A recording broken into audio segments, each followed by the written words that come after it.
다국적 통신기업 퀄컴이 1조 원이 넘는 과징금 부과에 반발해 공정거래위원회를 상대로 제기한 소송의 결과가 나왔습니다. 법원은 공정위의 과징금 부과가 정당하다라고 판단했습니다. 한국과 일본 통상당국이 우리 시간으로 오늘 오후 오스트리아 빈에서 만납니다. 이달 말에 한일 정상회담을 앞두고 한일이 경색된 양국 관계를 개선하기 위한 대화 움직임을 보이고 있습니다. 현대자동차가 앞으로 6년 동안 61조 원이 넘는 대규모 투자 계획을 내놨습니다. 기존 사업에 41조 원, 미래자동차 관련 기술에 20조 원을 각각 투입합니다. 하위에서 상위로 계층 이동이 더 어려워지고 있다는 조사 결과가 나왔습니다. 한국경제연구원은 안정적인 일자리 늘리기가 중산층 확대의 열쇠라고 강조했습니다. 이상 이 시각 주요 뉴스입니다.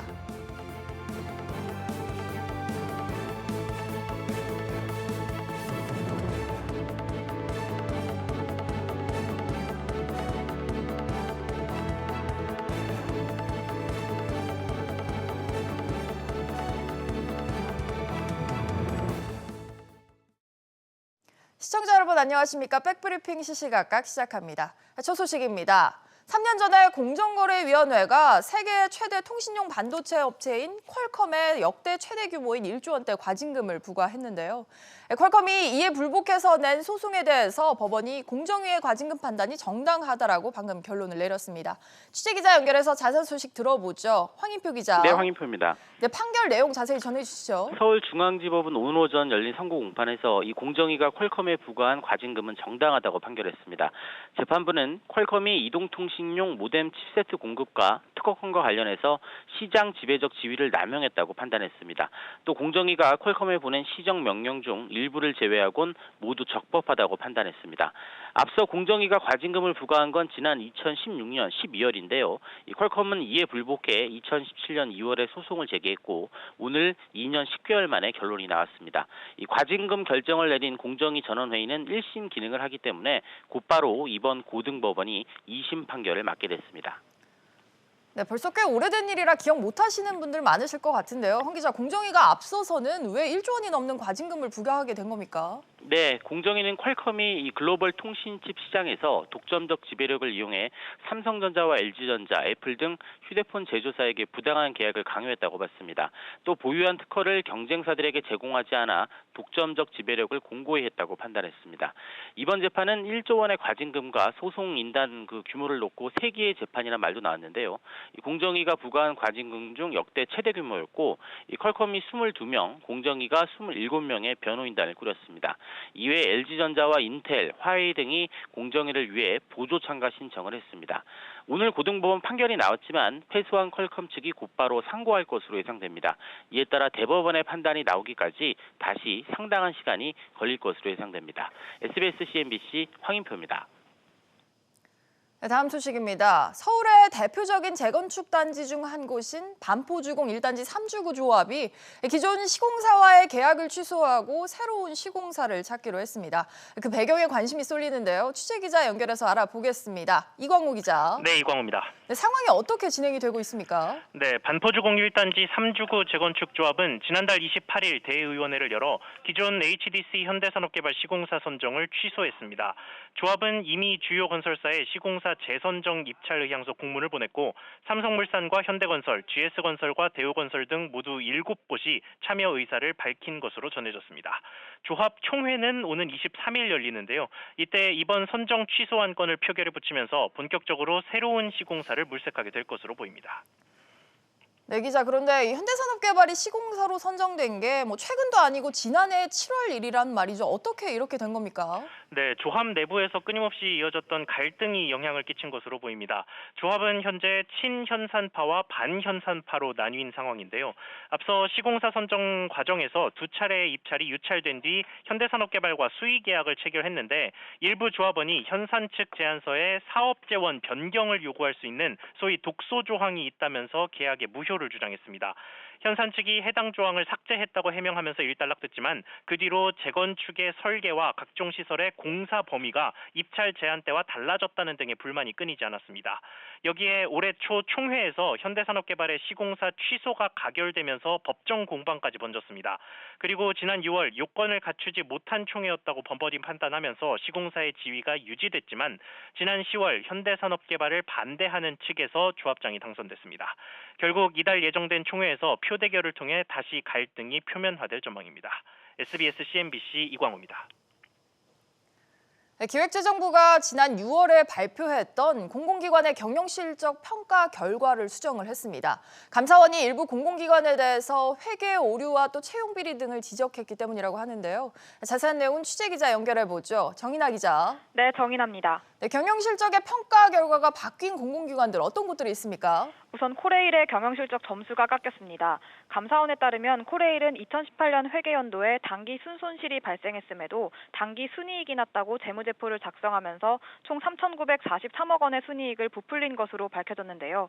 기재부는 감사원의 지적을 반영해 코레일의 경영실적 평가 부문 가운데 중장기 재무관리 부분과 윤리성 및 독립성 부문 등 4개 부문의 점수를 낮췄습니다. 또 이번 회계 오류와 관련된 임원에 대해선 기존에 지급된 성과급의 50%를 환수하고 관련 직원에 대한 인사 조치를 요구하기로 결정했습니다. 네, 또 이런 것도 있네요. 지난 6월 평가 때에는 높은 점수를 받았었는데 이런 공공기관 가운데 뒤늦게 채용 비리가 밝혀진 경우도 있었다고요. 네, 감사원은 지난 9월 말 한국토지주택공사와 인천국제공항공사, 한전 KPS, 산업인력공단 등 총 4곳을 감사한 결과 4곳 모두 친인척을 채용하는 등 채용 비리가 있었다고 지적했습니다. 이 가운데 한국토지주택공사와 인천국제공항공사는 지난 6월 기재부가 발표한 공공기관 경영평가에서 우수 등급인 A등급을 받았는데요. 기재부는 평가 이후 채용 비리가 밝혀지자 한국토지주택공사와 인천국제공항공사의 평가 등급을 하향 조정했습니다. 이로 인해 두 기관의 임직원 성과급 지급률이 최대 15%포인트까지 깎였습니다.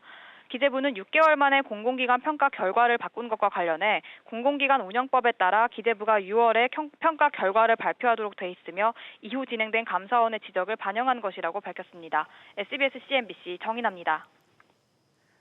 다음은 기업 투자 소식입니다. 현대자동차가 미래 경쟁력 확보를 위해서 중장기 계획을 발표했는데요. 앞으로 6년 동안 60조 원이 넘는 투자를 단행한다고 합니다. 취재기자 연결해서 바로 들어보겠습니다. 정윤영 기자. 네, 정은영입니다. 네, 현대차 투자 소식 바로 전해주시죠. 네, 현대차는 내년부터 2025년까지 61조 1천억 원 규모의 투자를 단행할 방침입니다. 세부적으로 살펴보면 기존 사업 역량을 제고하기 위한 금액으로 41조 1천억 원을 투자합니다. 전동화, 모빌리티, 자율주행 등 미래기술 투자를 위해서는 약 20조 원을 집행합니다. 현대차는 기관 투자자들을 상대로 진행한 설명회에서 이 같은 내용의 투자 계획을 밝혔습니다. 투자를 통해 현대차는 기존 사업의 경쟁력을 강화하고 신규 사업 기회 창출의 효과를 낼 것으로 기대하고 있습니다.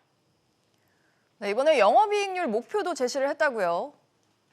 네, 현대차는 내년 영업이익률 목표를 5%로 제시했습니다. 또 투자를 바탕으로 자동차 부문에서 2025년까지 영업이익률을 8% 수준으로 끌어올리겠다고 밝혔습니다. 그동안 내수 침체와 수출 부진 등으로 수익성이 크게 감소했던 현대차가 이번 투자를 통해 영업이익률을 높일 수 있을지 주목됩니다. SBS CNBC 정윤영입니다. 네, 이번에도 현대자동차 관련한 소식입니다. 현대자동차 노동조합의 변화의 바람이 불 것으로 보입니다. 노조위원장 선거에서 중도 또 실리 성향으로 분류되는 이상수 후보자가 당선됐기 때문인데요. 네, 취재기자 연결해서 들어보겠습니다. 윤성훈 기자.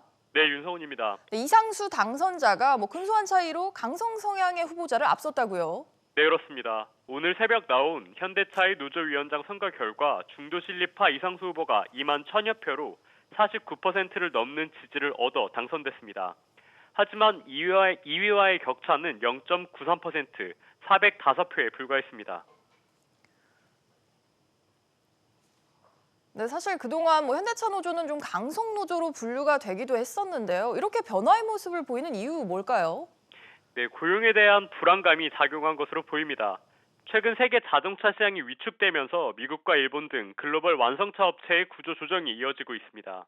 게다가 전기차 등의 생산이 본격화되면 생산 인력 감축이 불가피할 것으로 보이는데요. 이런 가운데 이상수 당선자는 4차 산업 대비 고용 불안 해소, 61세로 정년 연장, 조합원 고용 안정 등을 공약으로 제시했습니다. 조합원들이 임금 인상보다는 고용 안정을 선택한 결과로 분석됩니다. 실제로 글로벌 감축 바람 때문에 현대차 노사가 생산 인력에 대해서 논의를 한 적도 있죠. 네, 그렇습니다. 현대차 노사는 지난 10월 고용안정위원회를 열고 미래 고용 문제에 대한 논의를 했는데요.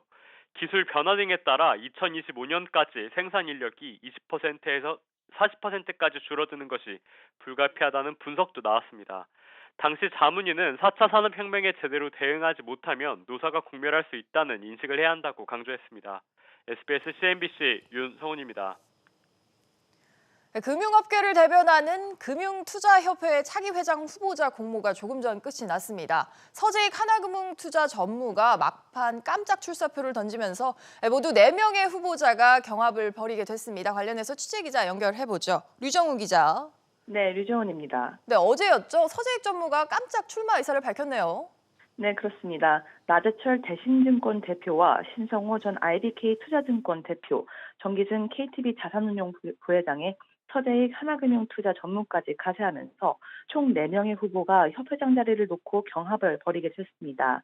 서재익 전무는 현 금투협회장의 일반 임직원은 도전하지 못하는 유리천장으로 가로막혀 있어 금투협이 혁신이나 변화에 빠르게 적응하지 못한 것이 사실이라며 본인의 협상력과 소통 능력, 추진력을 강점으로 세우겠다는 출마 의사를 밝혔습니다. 그동안 금투협회장은 대형 증권사 CEO들이 맡아왔다는 점에서 서 전무의 깜짝 출마는 매우 이례적이라는 평가를 받습니다. 네, 그렇군요. 류 기자, 현재까지는 유력 후보가 좀 꼽힙니까? 현재로선 유력 후보를 예단하기는 어렵습니다.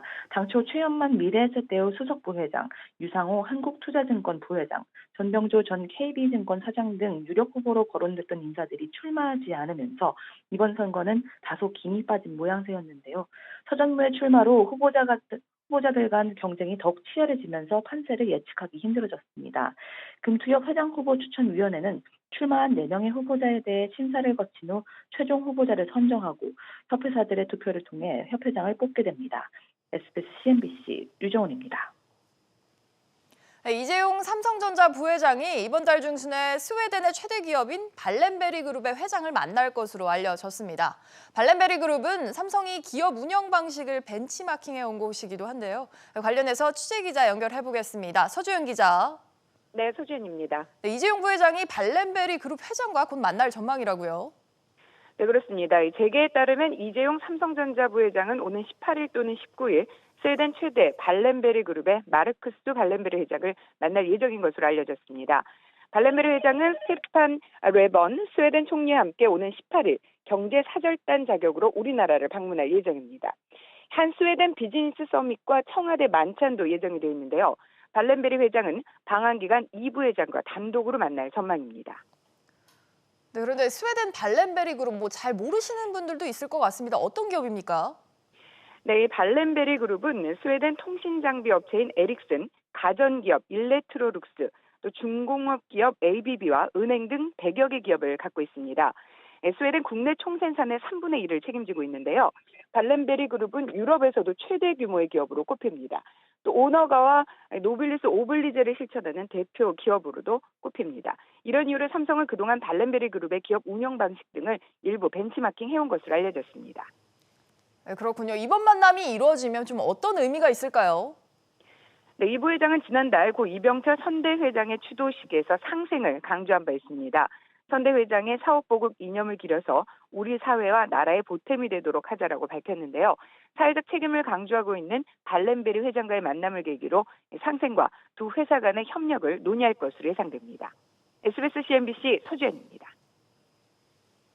허창수 GS그룹의 회장이 15년 만에 일선에서 물러나고 동생인 허태수 부회장이 그룹의 새로운 수장으로 떠올랐습니다. 재벌 3세대 또 4세대들이 경영 전면에 나서면서 총수들이 젊어지고 있는데요. 관련해서 취재기자 연결해서 알아보겠습니다. 윤지혜 기자. 네, 윤지혜입니다. 네, 허창수 GS그룹 회장이 어제 물러났죠. 네, 허창수 회장은 그룹 출범 15주년을 앞두고 혁신과 재도약이 이루어져야 할 시점이라는 판단에서 결단을 내렸다고 설명했습니다. 2004년 LG와 계열 분리를 마무리 지은 허 회장은 2005년 GS그룹 초대 대표이사로 취임했습니다. 에너지와 유통, 건설 등 3개 핵심 사업군을 육성해왔습니다. 새로 수장을 맡게 된 허태수 회장은 2007년부터 GS 홈쇼핑을 이끌면서 해외 진출과 모바일 쇼핑 사업을 확장했다는 평가를 받고 있습니다. 그런데 비단 GS뿐만 아니라 올해 들어서 재계에서 대거로 세대 교체가 이루어지고 있죠. 네, 그렇습니다. 하반기에도 세대 교체 바람은 더 거세질 것으로 보이는데요. 지난 2일 김승현 하나회장의 장남 김동관 하나큐스랜드 첨단 소재 전무가 부사장으로 승진하면서 하나그룹도 3세 경영이 본격화됐습니다. 김 부사장은 내년 1월 합병되는 하나큐셀과 하나케미칼의 신설법인을 이끌게 됩니다. 네, 이런 가운데 다른 그룹들도 기업 문화를 바꾸는 행보를 지속하고 있다고요. 네, 그렇습니다. 최정우 포스코그룹 회장이 어제 그룹 계열사와 사회적 기업 등 700여 명을 초청한 행사에서 기업도 이윤을 넘어서 사회 문제 해결에 동참해야 한다고 밝혔는데요. 이 행사에 최태현 SK그룹 회장이 참석해서 특별 강연도 했습니다.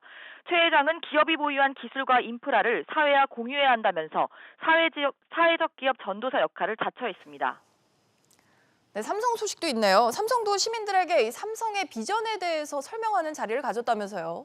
네, 삼성 스마트폰을 담당하는 고동진 사장이 지난주 삼성전자 경기도 수원 본사에서 교류회장을 마련했습니다. 고 사장은 최근 화웨이가 갤럭시를 따라하는 게 아니냐는 학생들의 질문에 카피한다는 자체가 오히려 삼성의 가치를 인정하는 것이고 카피하면 삼성은 더 치고 나가면 된다고 말했습니다. SBS CNBC 윤지혜입니다.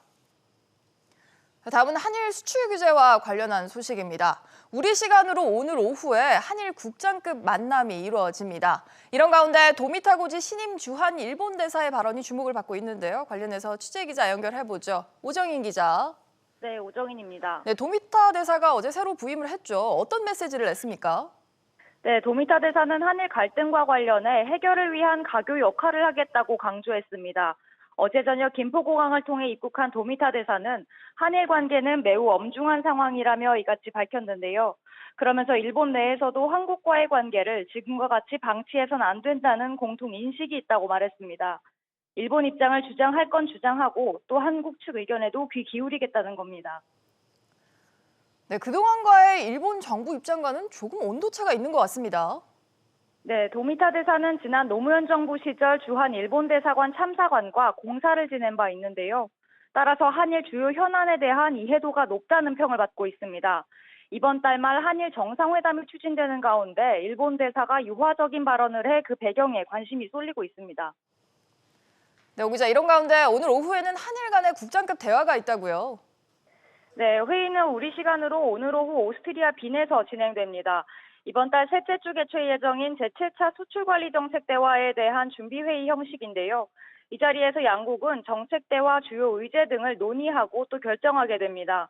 이 결과는 양국의 조율을 거쳐 곧 나올 것으로 보입니다. SBS CNBC 오정인입니다. 정은보 방위비 분담 협상대사는 미국과의 방위비 분담금 협상장에서 주한미군 문제는 거론되지 않았다고 밝혔습니다. 정 대사는 현지 시간으로 어제 제11차 한미 방위비 분담 특별협정을 위한 4차 회의에 참석한 뒤 이같이 밝히고 협상은 예정대로 진행되고 있다면서 구체적인 내용은 비공개로 하기로 했다고 말했습니다. 한편 한미 대표단이 참여한 오늘 회의는 미측의 일방적인 종료 선언으로 서울에서 열린 3차 회의의 파행 2주 만에 열렸습니다. 홍남기 경제부총리가 혁신성장 정책 과제들을 강력히 추진하겠다는 의지를 밝혔습니다. 국회에는 데이터 3법 등 혁신성장 법안들을 처리해 줄 것을 절박한 심정으로 요청한다고 전했는데요. 이 소식도 취재기자 연결하겠습니다. 장가희 기자. 네, 장가희입니다. 네, 홍남기 부총리가 혁신성장에 대한 의지를 다시 한번 드러냈다고요. 네, 홍남기 경제부총리는 오늘 오전 정부 서울청사에서 5차 혁신성장 전략회의를 열었는데요. 홍 부총리는 먼저 올 한 해 정부가 추진한 혁신성장 정책이 국민들이 체감할 만큼 다가가기엔 미흡했다고 진단하면서 기존 혁신성장 전략 틀에서 정책 과제들을 강력히 추진하겠다고 밝혔습니다. 홍 부총리는 혁신성장에 관한 내년 중점 추진 과제를 선결해 경제정책 방향에 담아 조만간 발표하겠다고 덧붙였습니다. 홍 부총리는 또 국회에 계류 중인 주요 혁신성장 법안들의 처리를 요청했는데요. 데이터 3법 등 혁신성장 주요 법안들의 조속한 처리가 기요하다며 회기 내 입법이 마무리되도록 국회에 절박한 심정으로 요청한다고 강조했습니다. 네, 또 한류 유망식품 산업을 육성하겠다 이런 계획도 내놨죠. 네, 그렇습니다. 홍 부총리는 간편식, 친환경식 등 한류 5대 유망식품 산업을 육성해 2030년까지 산업 규모를 24조 9천억 원으로 2배로 키우겠다고 전했습니다.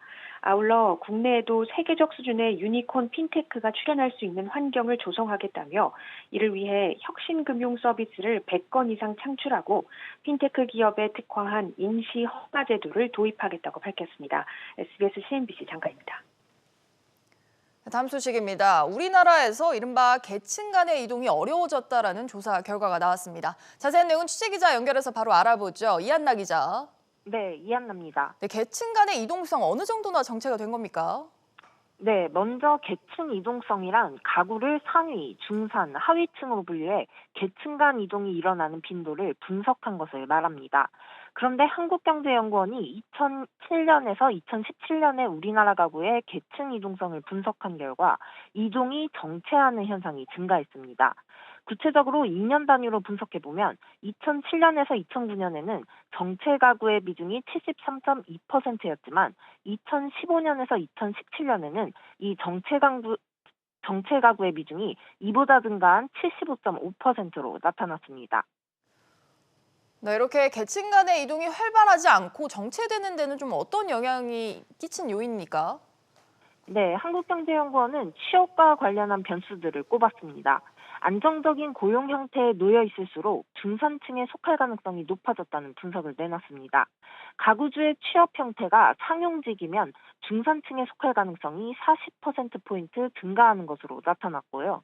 하지만 임시직일 경우는 20%포인트, 자영업자일 경우 14%포인트 증가에 그치는 것으로 분석됐습니다. 네, 결국 가장 중요한 건 일자리인데요. 세계경제포럼이 한국 노동시장에 대한 평가를 내놓았다고요? 네, 지난 10월 세계경제포럼이 2019년 국가경쟁력을 평가한 보고서에서 한국의 노동시장 유연성이 141개국 중 97위를 차지했습니다. 정리해고 비용이 많이 들 뿐만 아니라 임금 결정 유연성이 떨어지며 노사 협력도 잘 이뤄지지 않는 것이 이유였습니다. 때문에 세계경제포럼은 한국 노동시장 경직성의 개선이 필요하다고 조언했습니다. SBS CNBC 이한나입니다. 우리나라 외환 보유액이 외화자산 운용 수익 증가에 따라 한 달 만에 다시 역대 최고치를 경신했습니다. 한국은행에 따르면 지난달 말 우리나라 외환 보유액은 역대 최고치였던 지난 10월보다 11억 4천만 달러 늘어난 4,074억 6천만 달러로 집계됐습니다. 이 중 유가증권이 3,765억 1천만 달러로 전체의 92.4%, 예치금은 201억 6천만 달러로 4.9%를 차지했습니다. 우리 기업 열의 6은 내년 연봉 인상을 계획하고 있는 것으로 조사됐습니다. 구인구직 매칭 플랫폼인 사람인이 483개 기업을 대상으로 내년 연봉 계획을 조사한 결과 64%가 인상할 계획이라고 답했고 36%는 동결하거나 삭감할 계획이라고 밝혔습니다. 연봉 인상 계획이 있는 기업들은 인상률을 평균 5% 수준으로 고려하고 있다고 답했습니다. 내년 하반기부터 간편 결제 수단으로 가전이나 항공권 등 고액 상품을 결제할 수 있을 것으로 보입니다. 금융위원회 등 정부 부처는 혁신성장 전략회의를 열고 이 같은 내용을 담은 핀테크 스케일업 추진 전략을 발표했습니다. 금융위는 현행 200만 원인 간편 결제 선불 충전 이용 한도를 상향 조정하고 또 후불 결제 기능을 허용하는 방안을 추진해서 내년 하반기부터 시행할 전망입니다. 증시 상황입니다. 현재 국내 증시 하락세 보여주고 있습니다. 코스피가 1.16% 하락하며 2,060포인트 나타내고 있고요. 코스닥 역시 0.7% 하락세입니다. 624포인트 나타내고 있습니다. 오늘 눈에 띄는 종목들 함께 살펴보시죠. 먼저 현대차입니다. 현대차 같은 경우 향후 6년간 기존 사업과 미래기술에 총 61조 원을 투자한다는 소식이 올라오면서 오늘 상승세 보여주고 있습니다. 0.41% 오르며 거래가는 12만 2천 원입니다. 다음으로 GS입니다. 허창수 GS 회장이 사퇴하고 막내 동생인 허태수 GS 홈쇼핑 부회장이 회장직에 올랐습니다. GS의 세대 교체 바람이 불고 있는데요. 다만 주가는 떨어지고 있습니다. GS 현재 0.52% 하락세, GS 홈쇼핑 역시 1.35% 하락세를 보이며 14만 6,200원에 거래되고 있습니다. 마지막으로 스페코입니다. 방산주인데요. 도널드 트럼프 미국 대통령이 북한을 상대로 무력을 사용할 수 있다고 경고하면서 당사주들이 일제히 오름세 보여주고 있습니다. 스페코 같은 경우에 9.29% 오르며 3,530원에 거래되고 있습니다. 지금까지 증시 상황이었습니다. 수요일 오전 뉴스는 여기서 마칩니다. 시청해주신 여러분 고맙습니다.